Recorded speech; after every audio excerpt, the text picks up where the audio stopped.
like to welcome everybody to this forum. It's great to see you, Karen.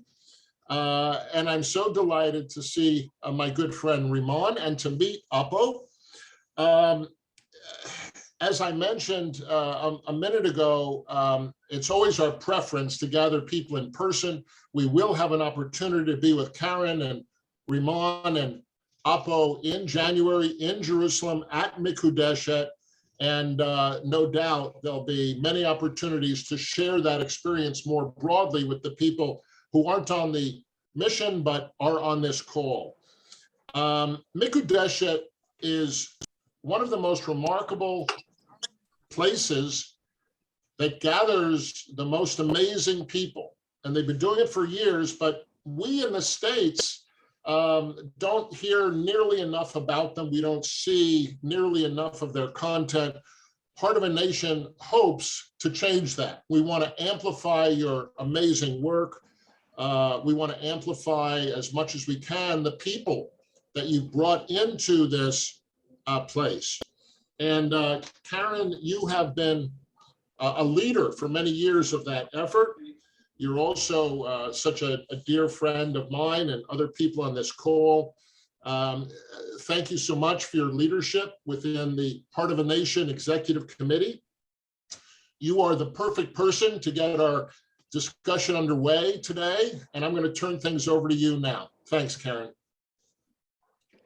Thanks, Jonathan. And it's really an honor to be here and to have this opportunity to address the folks here on the Zoom today. It's a really important effort that I believe in very much. And you pitched me on this idea in the very beginning, and I completely bought into it.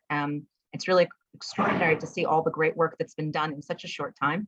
And we're all waiting for you here. All the folks that are in the States, we're all waiting for you to come here in Israel, Palestine. I also am just really happy to be here on the call with two colleagues and friends, with Riman Barakat and Apo Sahagian. And we have about a half an hour to talk, and then we'll take questions from everybody here. And I'll just give a little bit of a background on Mekudeshet, on our latest and most ambitious project, Filvet. And then I'm also going to ask my colleagues to come in with their experiences and their takes on the things that we're trying to accomplish. So I'll say that officially, Mekudeshet is an independent cultural NGO, but really we're a crazy, crazy experiment. And we create original art and music that tries to humanize across divides in Jerusalem. For the last 10 years, we've been best known for a massive citywide, city-specific festival that commissions artists of all different kinds of disciplines for big and small works, very well-known artists, up-and-coming artists, all different kinds of folks that grapple with Jerusalem, probably the most sensitive city and complicated city in the world, and produce new work out of that process of grappling that finds potential for something better in our reality here. So just a few examples of the many projects that we've done. One was a massive sacred music festival that invited musicians from Israel, Palestine, and from around the world to bring their sacred traditions to the heart of Jerusalem and see if through music we could turn the holiness of the city, which is so often a source of conflict, into a bridge. Another project was called Amen, and this was a collaboration between artists and spiritual leaders from the Muslim, Christian, Jewish faith, as well as some folks that don't believe in anything but have interesting ideas. And they created a shared house of prayer, also at the center of Jerusalem. Also, another big event was something called Kulna that Apo appeared in in 2017. And this was a massive event in public space under the Jerusalem sky that drew on the commonality between the Palestinian cultural musical heritage and the musical heritage of Jews from the Middle East to create sort of a new harmony, always acknowledging the stuff that's tough, the stuff that's complicated, the stuff that is unequal, and trying to create a culturally competent space for everybody. So that's what we've done in the past. And the really interesting thing, I think, is the team that we are today. We're a team of Israelis and Palestinians, and an Armenian. And the commonality of what we are is that we really, really love Jerusalem.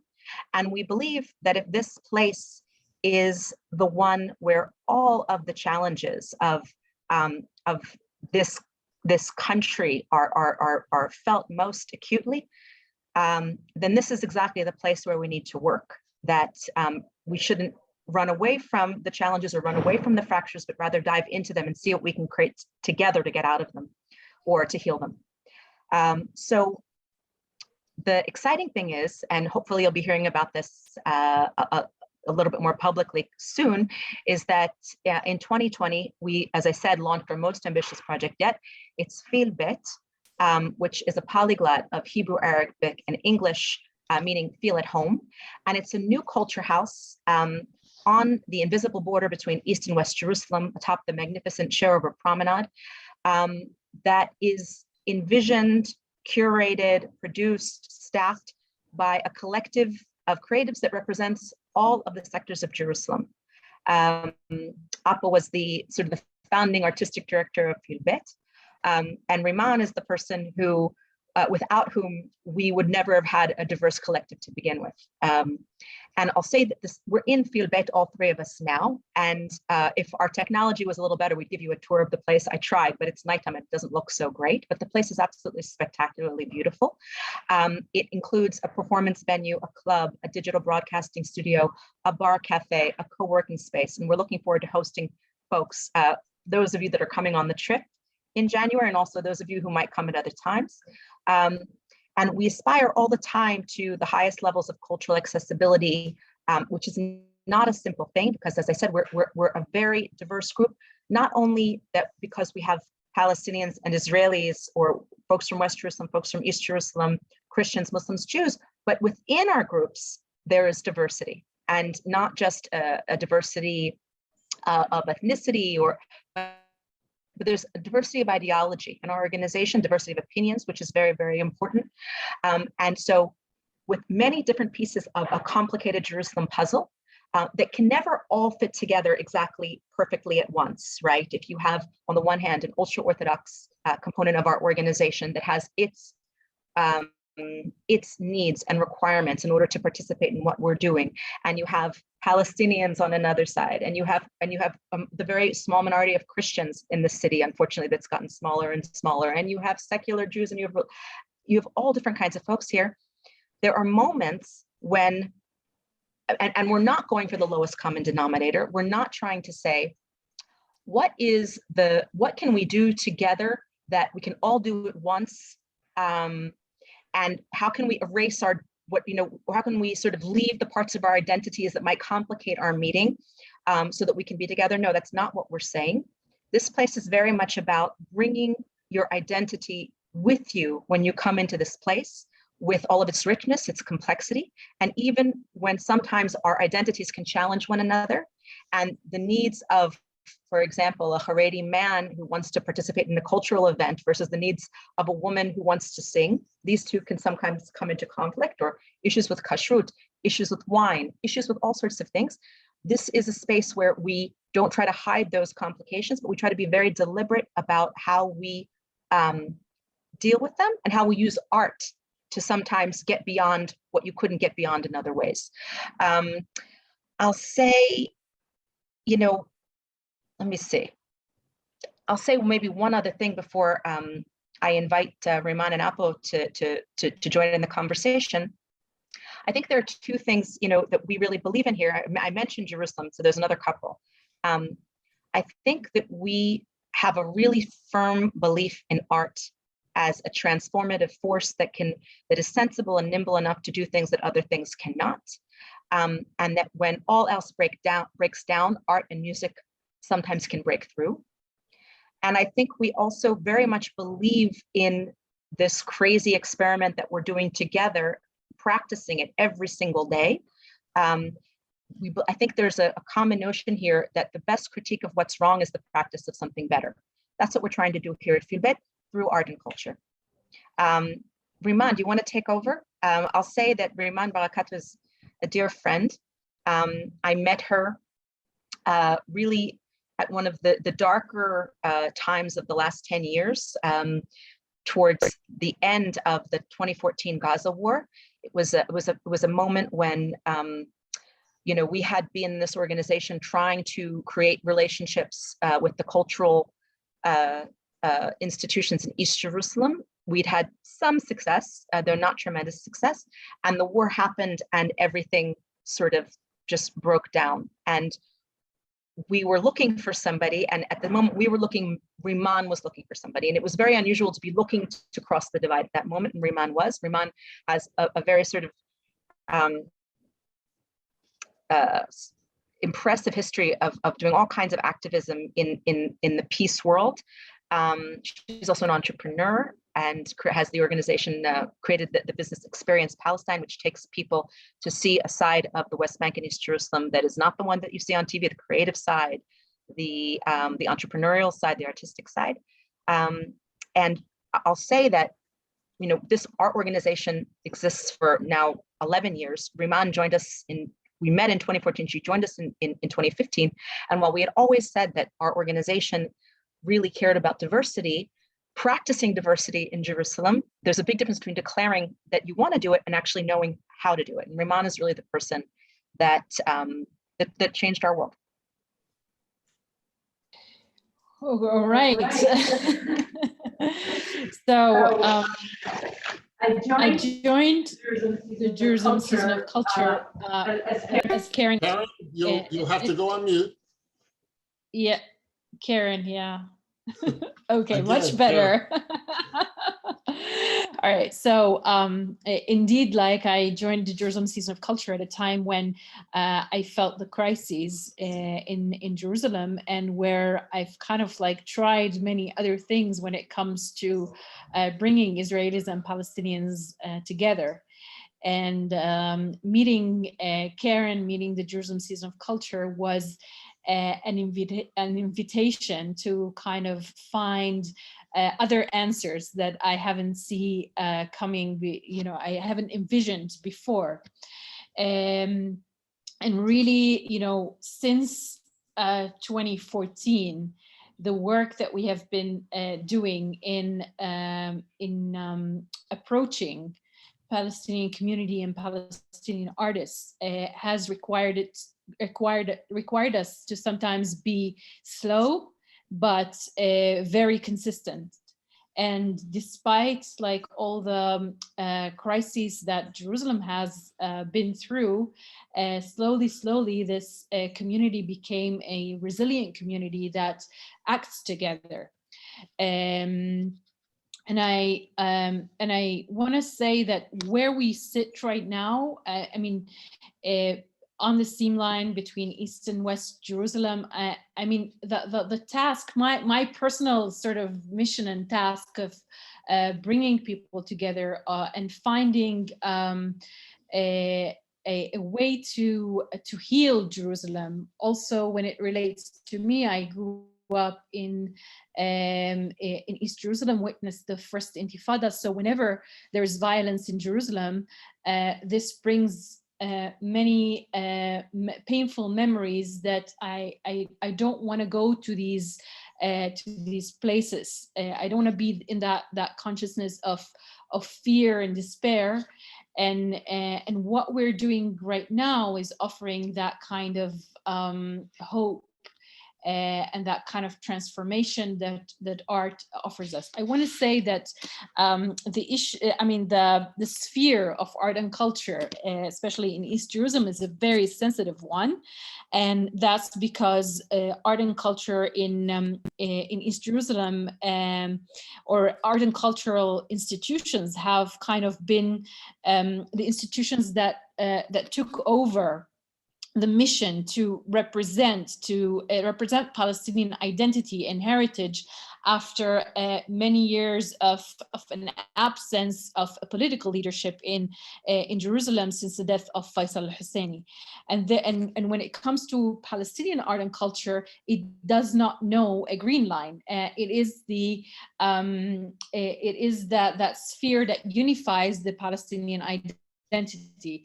And so when we are tapping into the art and culture and using that as a bridge to connect people, we are really kind of like tackling the issue like at the heart of where it's like most intense.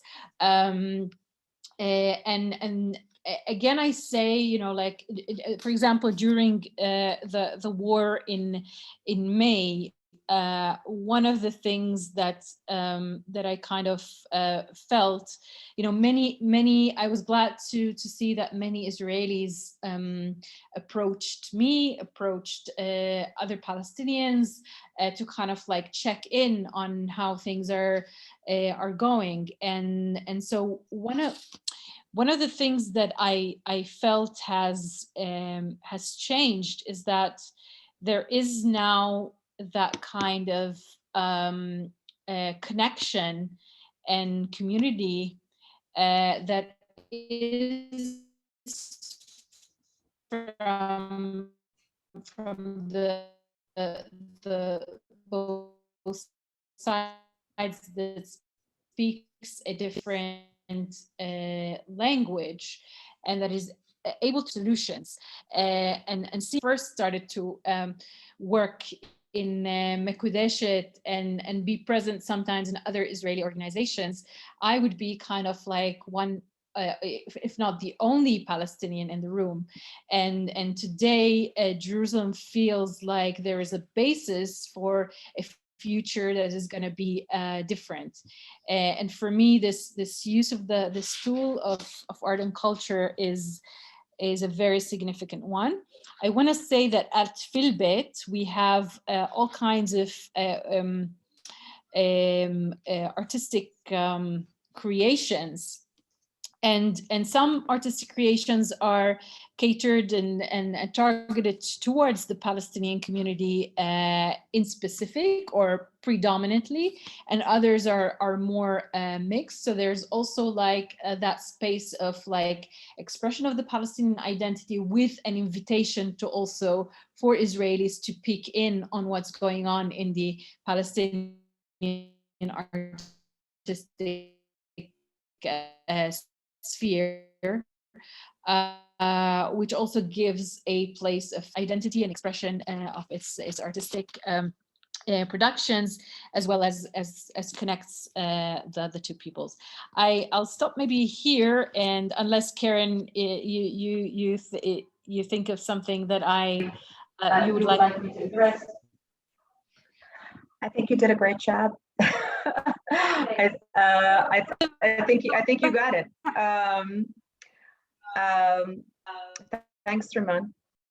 I think that notion of the Palestinian identity being one that comes into this space and expresses itself freely and in its fullness is really, really important. And it's something that can be challenging for those of us on the Israeli side, and then we can also challenge back. But ultimately, we have this really strong relationship after years and years of kind of simultaneously dealing with the complexity of Jerusalem, but also dealing with actually producing, creating festivals, art, having a space together. I feel like this bringing of Palestinian identity into our place is super, super important. It's something that broadens us. And that's actually an interesting segue to Apo, who's neither Palestinian nor Israeli, but Armenian. And also, yay, Armenia. And what's interesting about Apo is that he sometimes rolls his eyes at the Israelis and the Palestinians and says, leave me alone, guys, get your acts together. And I tease him that he can be the cynical subtext of our organization, but that's a very, very positive thing. He keeps us grounded in reality. The important thing to know about Apo, well, there's lots of important things to know. He's also a Jerusalemite, born and raised in the Armenian Quarter. He's the lead singer of Apo and the Apostles. That is a really, really successful indie rock pop band with its strongest following in East Jerusalem and the West Bank, but also with a very strong following in Israel and in other parts of the world. But that's one project. He also has an Armenian folk project. He has a Hebrew project that he did with Shannon Street. He sings in Arabic, he sings in English. He also writes. And here at Filbet, he's part of the artistic team. He also has a podcast called Apo in the City. And he's part of our arts and ideas team. So he does lots of stuff. And what I'd like to ask you to do, Apo, is as an artist, from the artistic perspective, because we talked a lot of theory here, if you could sort of talk about, how the art comes into play in all that we're doing. Yeah. All right. I'll just say a few words about me and how it relates to the artistic direction that I've sort of used in Filbet. As Karen said, I'm an Armenian, born in the Armenian Quarter, and until the age of 10, the only language that I spoke was Armenian. That's the native tongue. And then I picked up English, Hebrew, and Arabic, and I'm trying to pick up some other languages along the way. At 18, I started to get involved in the East Jerusalem music scene. Surprisingly, there was a rock rap scene going on in East Jerusalem from 2008 to 2010. I was involved in it, regardless of the fact that I didn't like rap, but whatever, there was some money. And afterwards, I started to get very proximate with how the Palestinian music scene sort of, the dynamics of the Palestinian music scene in East Jerusalem, in the West Bank, and also in the cities of like Haifa and Jaffa and all these cities.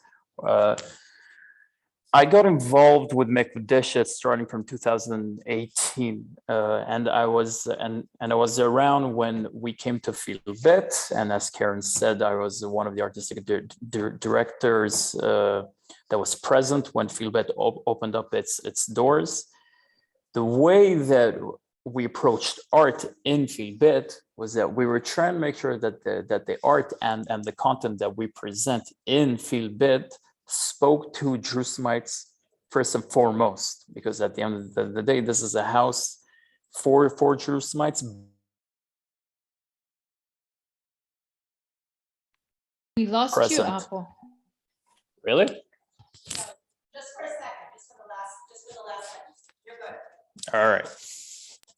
And for example, we were trying to make sure that most of the artists that come up on stage spoke in English. So we didn't say, we told them, even if you sing in Hebrew, you sing in Arabic, or you sing in French, we want you to speak in English, because if the crowd is mixed, we want to make sure that we discharge any linguistic predisposition that might occur due to the narratives and to the traumas and all that.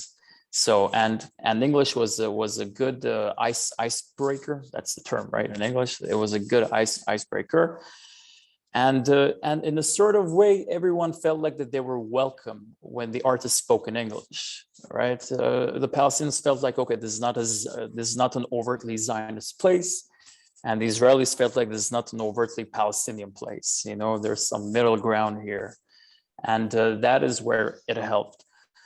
And the other thing,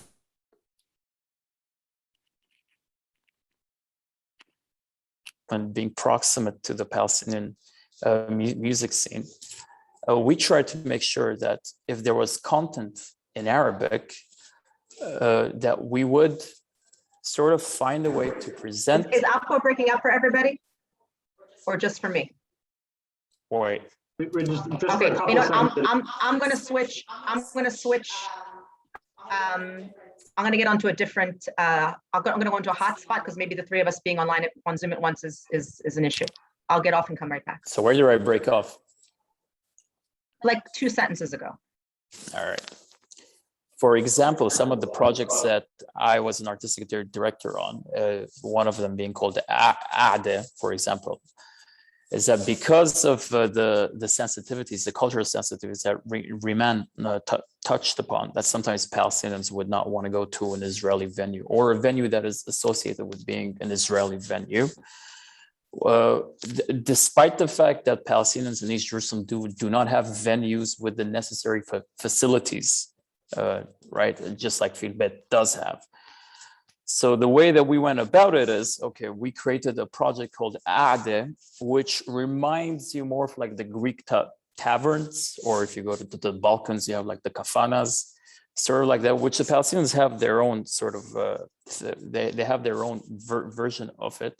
So we tried to create projects like that where the Palestinians felt like their voice was being heard, or their culture, and I'm not talking any political culture, I'm just talking about their social culture was represented on stage, or at least represented in the venue. And thus it was much easier for them to mingle with the idea that perhaps Feel Bit is a place that we can feel more or less comfortable in. It was a way for them to entertain that idea. And that's how we went about the projects that we were doing. Yeah. Aaron, you got to mute. Yes. That's sort of the projects that we do. One of the other projects that we're doing in the future is called Mamnour, which is also in Arabic, and it's going to be exclusively in Arabic. And we're trying to make sure that Feel Bit has a stage for even content that the Palestinians themselves cannot perform on stages in East Jerusalem or West Bank. That being like a content, if you're a comedian and you want to touch upon a touchy subject, okay, so you don't have the comedy seller like New York or whatever, or is that in LA? I forgot. So it's sort of a place that we can bring to Feel Bit. And also I wouldn't say that I'm an academic, but I have a BA and a master's in political science. I've been to good places and good academic institutions. So another project that we want to make sure that we do is going to happen, I think, in a few months. We're combining intellectual talks with art, and of course the audience, and it has always been the way that we do. We're trying to make sure that the content itself is accessible to Israelis, Palestinians, and foreigners, because just like right now, people usually forget to say one thing about Jerusalem. It's the biggest Jewish city. It's the biggest Arab city.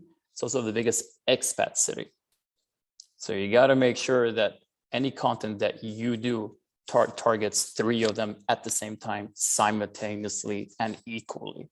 So that is another approach that we take in Feel Bit. I think I've talked a lot. If you have any other questions, call my secretary.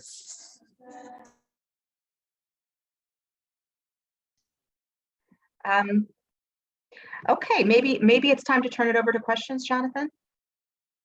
That sounds great. I'm going to ask Brian and Adam to help me navigate this. A number of people are already queuing up, raising their hand. Ashante, can we begin with a question from you? Absolutely. Hello, everyone. I'm Ashanti Golar, and I have mentioned Ashante is on the executive committee of Heart of a Nation. Yep. Jonathan, right ahead of me. That's what I was about to say. So I'm very honored to be a part of the executive committee of Heart of a Nation. And I have a question for Riman. So in the invite, there's this amazing photo of you addressing the Women Wage Peace Rally. And for me, I focus on getting more women politically and civically engaged. So I was just curious more about your work with women and how you're using this to connect women from the different cultures and ethnicities. Should I answer now? Or are we taking, okay. Interesting. I mean, interesting question, because I mean, I guess addressing women wage peace was one of the few things I've done. If we're talking about the context of Feel Bit, so usually like we're working with communities, but I want to say that I'm involved in many other things where it's clear, especially in things related to dialogue, it's clear that the discourse has been very much dominated by male voices.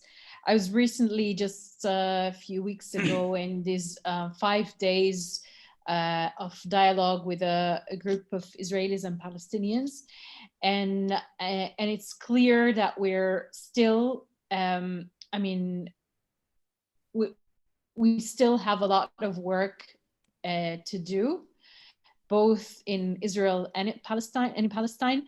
The older generation, which tends to be men, oftentimes in these kinds of contexts, coming from a point of view that is militaristic, maybe on the Israeli side, and from the Palestinian side, more of a kind of like old guard, have a tendency to want to silence both women and young people. And that's something that we've kind of like taken upon ourselves, me and a few other women who were at least present in the room, to kind of like challenge that and bring on the women's voice.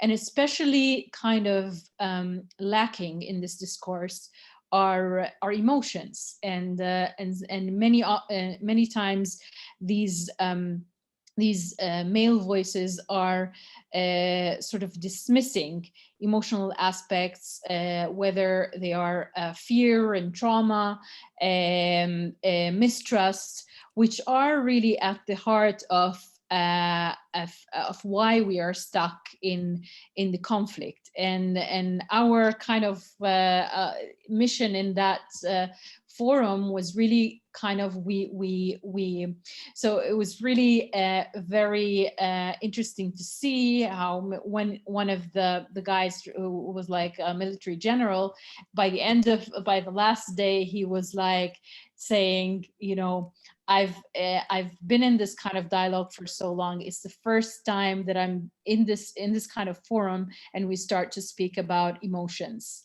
So that's and going back to Filbet and what we do through art is, I think what's missing in this conflict is touching the heart of people, you know, heart of nations, and making that authentic kind of connection, also letting go of those facades that we put and we pretend to be other people just to kind of present or hold on to a certain position, but sometimes we're not contributing to solving or moving forward.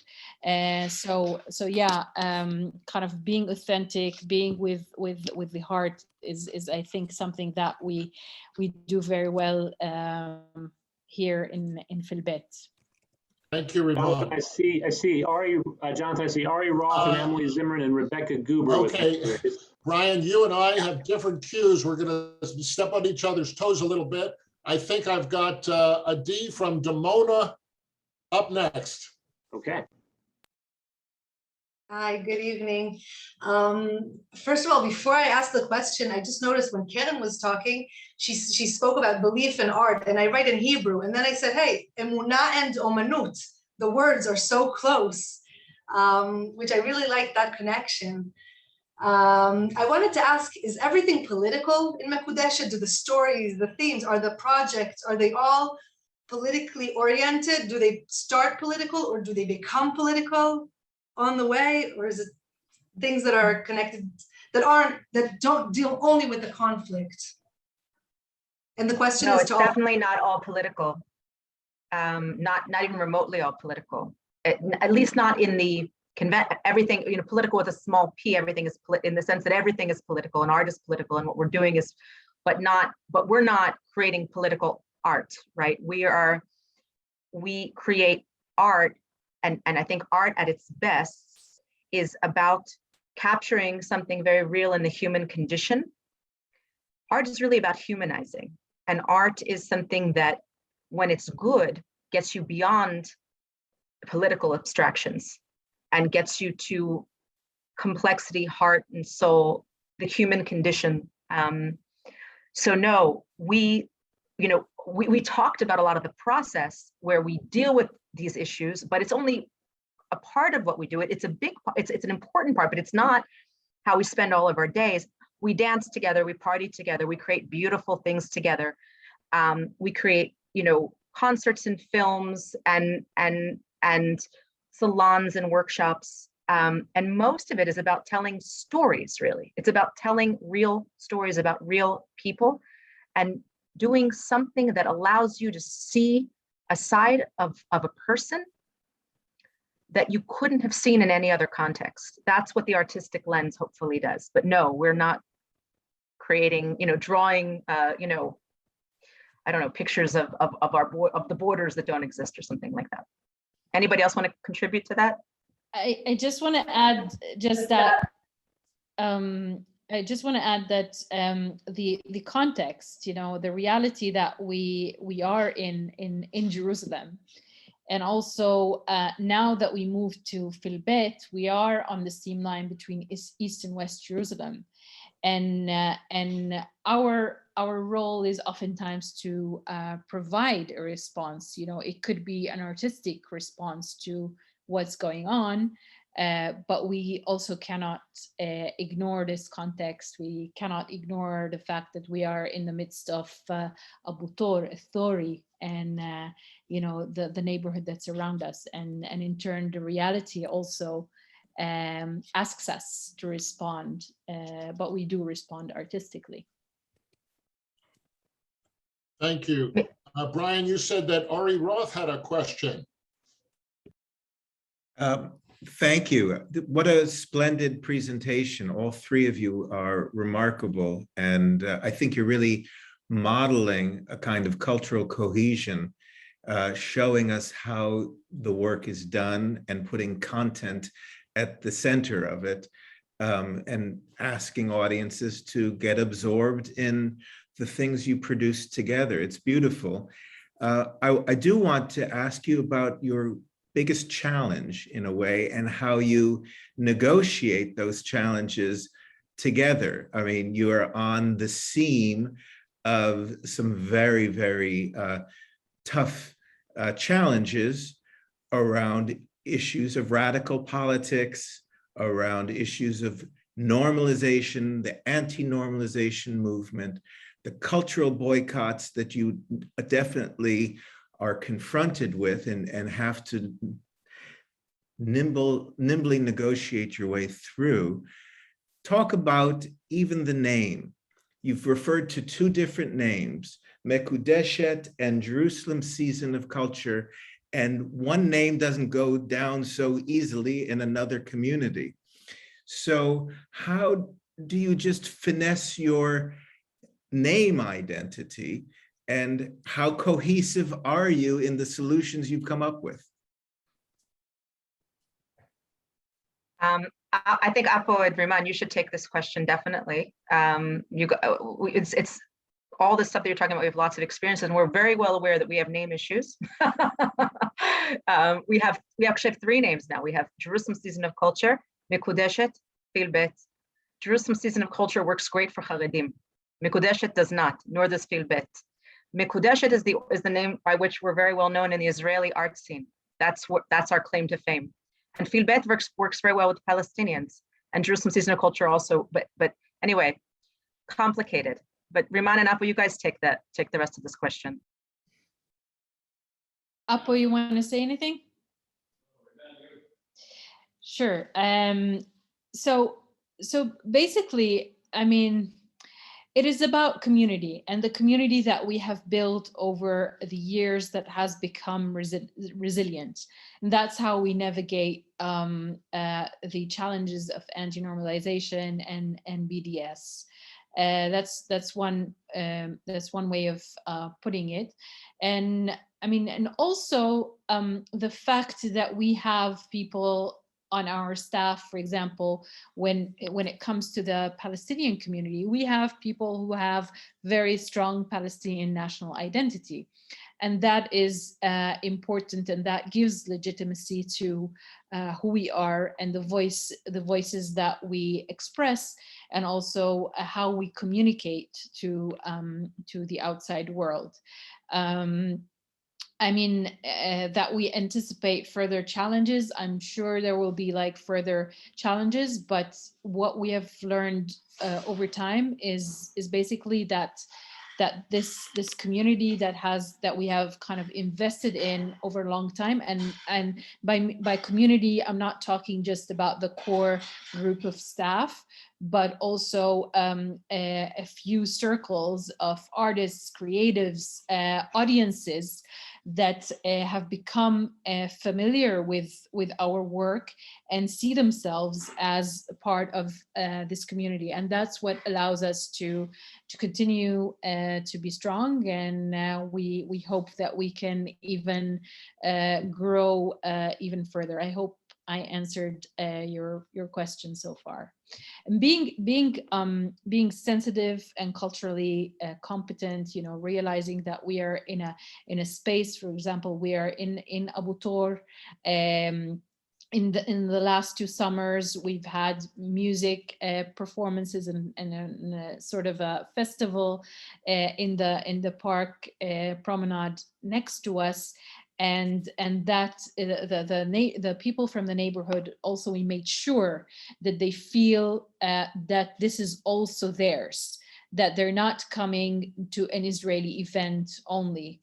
And that was something that I think everyone could feel and see around them. It was like unquestioned. It was very evident that this is what was happening.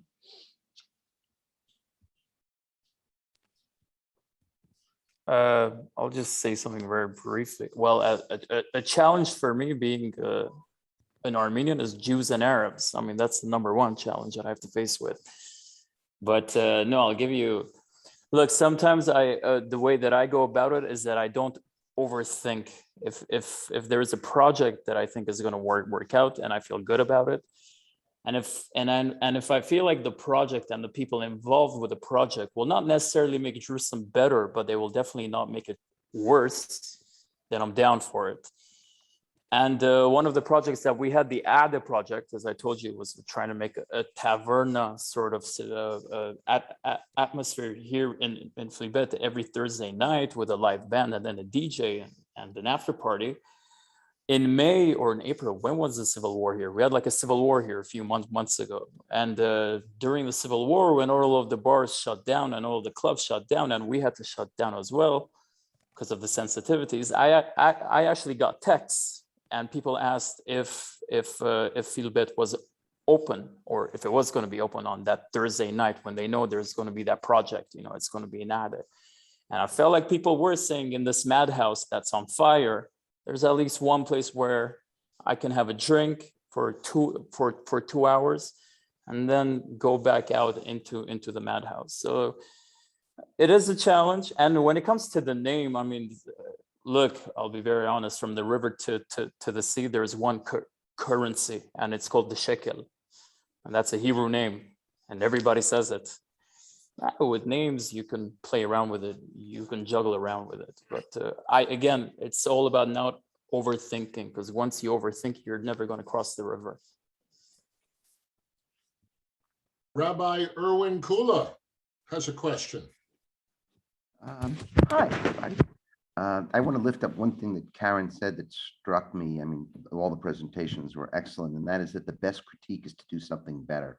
I think that is in a moment of incredible polarization and a sort of very complex, seemingly insoluble problems, and everybody blaming everybody. The best critique is to do something better, to create the alternative reality. Is a very, very powerful statement. So I want to lift that up. And then I don't know if this is a question or reflection, but if maybe you can reflect off my reflection. There's a sort of a famous thinker named Stuart Brandt who shows that there's different pacing in change. So fashion changes much faster than commerce. Commerce changes faster than governance. Governance changes faster than culture, and culture changes faster than nature. And that knowing on which layer one is working is really, really important. And it strikes me that so much of the work that's done in all of these areas is on the governance, sort of policy, political. That was a question that somebody asked. And here we're working like one layer deeper on the culture level. And I guess that invites one is that to know one's working on a cultural level means one's working at a pace that by definition is going to be slower, right? Because everything else, politics, fashion, commerce, is downstream. And when one changes, and if the problems really are at the cultural level, the psychocultural level, one almost can't do anything at the political level without affecting the culture, no matter what people with the best motivations are trying.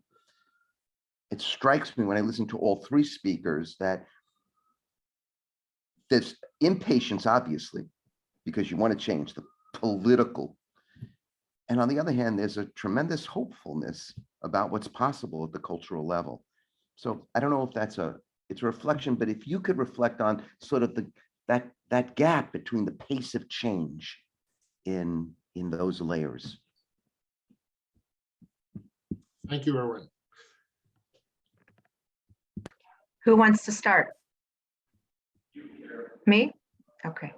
So first of all, Erwin, it's funny because you're reflecting in many ways our brief back to us, and it's not the first time. We had a meeting, and sometimes actually clarifying for us. We had a meeting, I don't know when it was, 8 or 9 months ago. We were on a call together, and you said something about things being emergent, that we're in this crazy period in reality, and to try and to sort of have the humility to understand that there is an emergence that needs to happen, and to trust processes.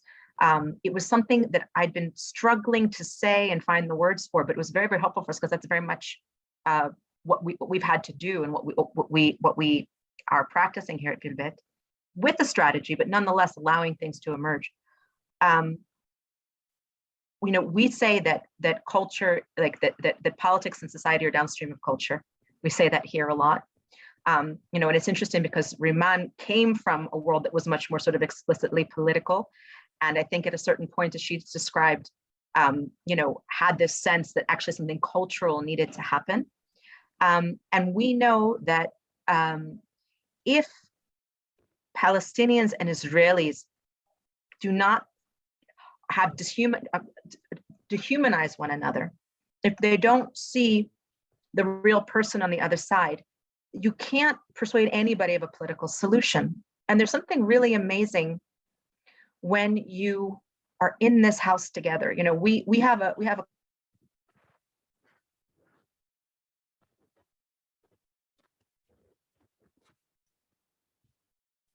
collective where you have family fatalities in this conflict. One only a year and a half ago,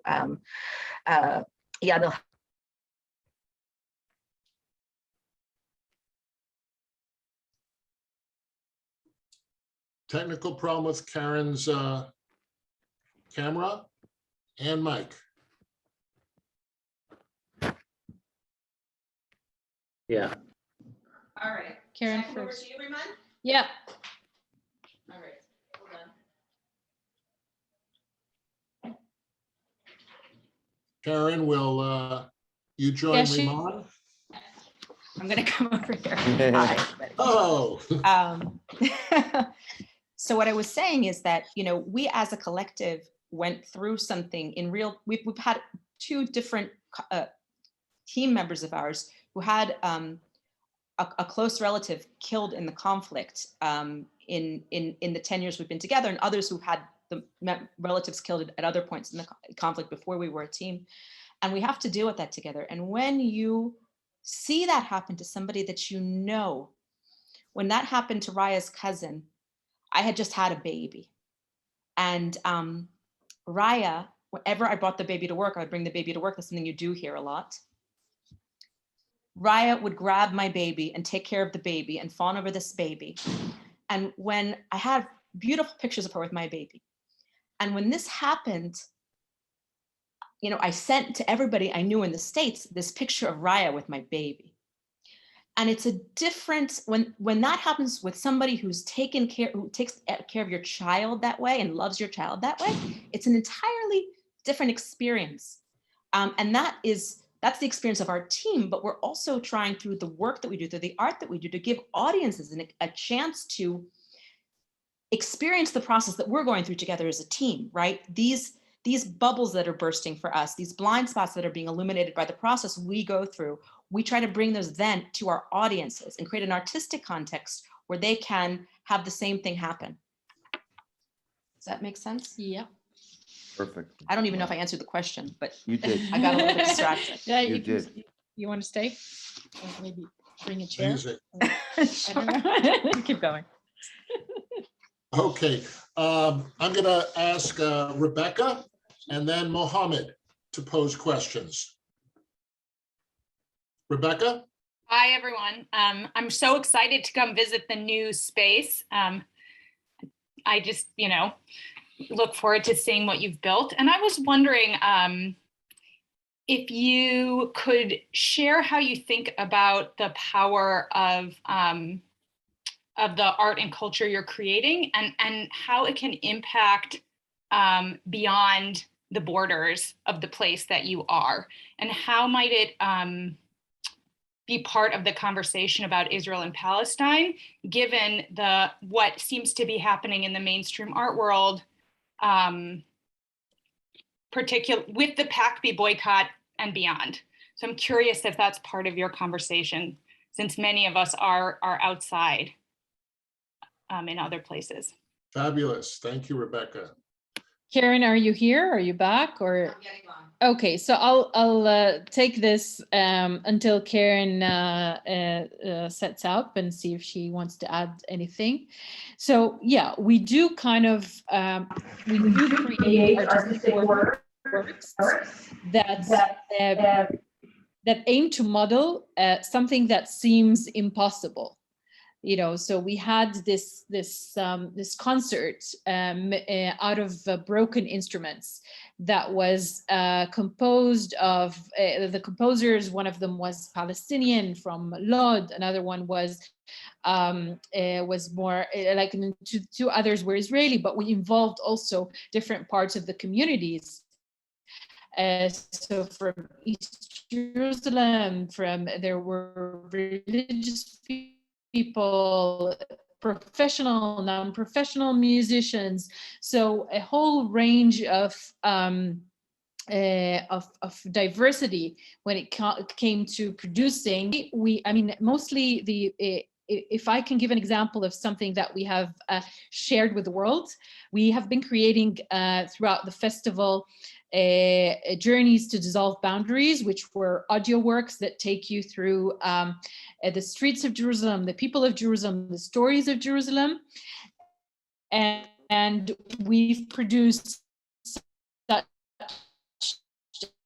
during COVID, we produced such a work that you can experience. So you can taste and experience Jerusalem, but also get to hear the stories of this mixture, this dissolving of boundaries between people of different identities and people from different communities, telling a story of Jerusalem. Karen, do you want to add anything? What was the question? I missed it. I'm sorry. Karen, we've got about 5 minutes left. Riman, Okay. With your permission, I'm going to try to get in 2 more questions. In January, in addition to meeting with our friends at Mekudeshet, we'll be meeting with our dear friends at Givat Haviva, and I see Mohammed has his hand up, and I'd love for him to pose a question. And then Emily, I see you with your hand up. I'm going to ask you to pose what will probably be the last question. Mohammed? Thank you very much, Jonathan. It's definitely wonderful to hear Riman and Karen and Apo. I think you do wonderful work. Keep it up, and I'm definitely very proud of the things that you do and the levels that you've taken this work. Karen, That means a lot coming from you. I'm very definitely proud of you. You use the term humanization, as your goal. And humanization, in the field of conflict resolution, is considered to be the output of what's called the social contact theory. And the social contact theory is important. And I would say that every Palestinian and every Israeli deserves to be touched in the kind of work that we do and the kind of work we do. But the question is, where would we see the larger impact? I mean, what's your long-term impact that you want to see beyond touching 200 people, 500 people, 1,000 people? Where do you want to see the impact leading to, let's say, in 5 years, 10 years down the road?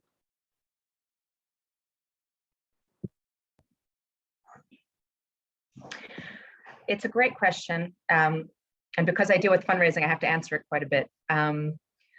But I'll try not to, there's the official answers to it, but I'll try to stay in the more conceptual, and it's a super important question.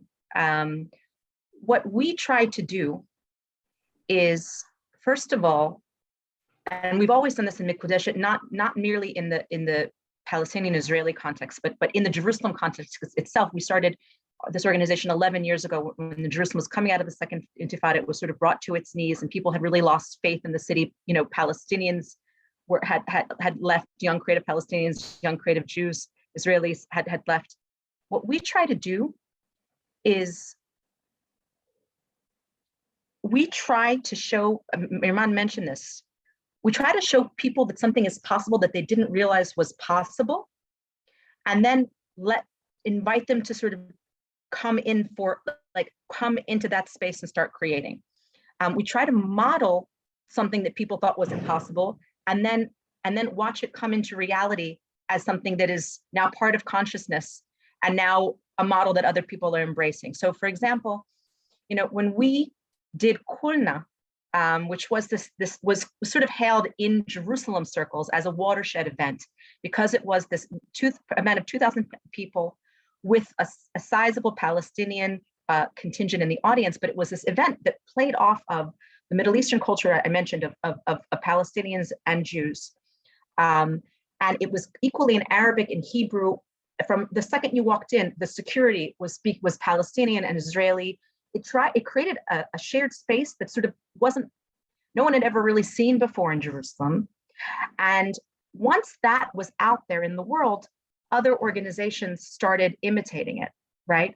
So here at Filbet, we're now the most diverse large-scale arts organization in the country. We're about 35-40% Palestinian at this point, and 60% Israeli. We have Haredim. I told you all that stuff.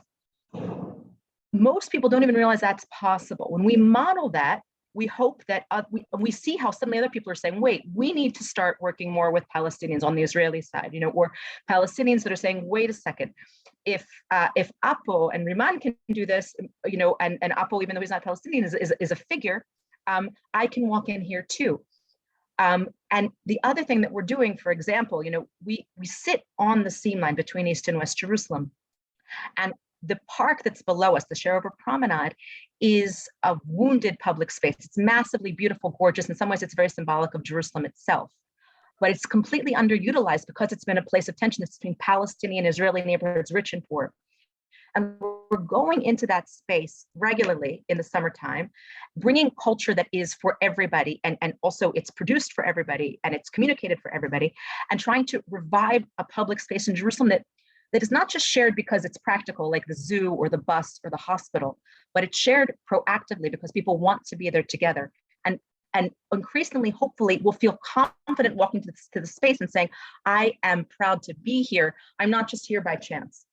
And I think that in modeling, we try to model and hope that if we can do it here, and we've already had some significant success with it, that other spaces in Jerusalem will start doing that. And these connections, these encounters will spring forth all sorts of other stuff. Does that make sense?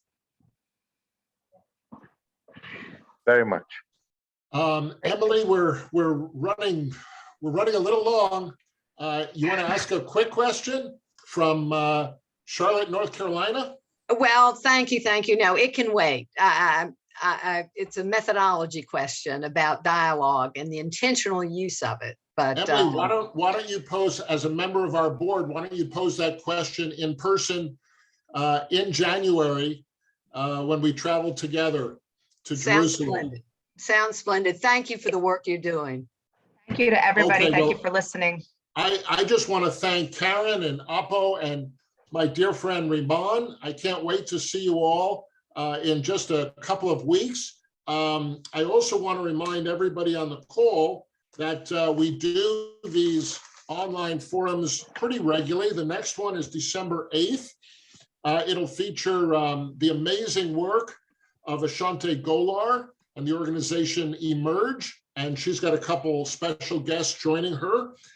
We hope you'll join for that. We hope you'll spread the word and get some of your friends to join us next month as well. I just want to thank you all so much for joining us from Jerusalem and from around the world, and look forward to seeing you all soon. All the best. Bye-bye. Thank you. Bye, everybody. Thanks so much. Thank you. Thanks, Jonathan. This was a great opportunity. Thanks, Brian. Thanks, everybody. Thanks, Thank you, Karen. We You're the really best. appreciate your time. Thank you. Bye.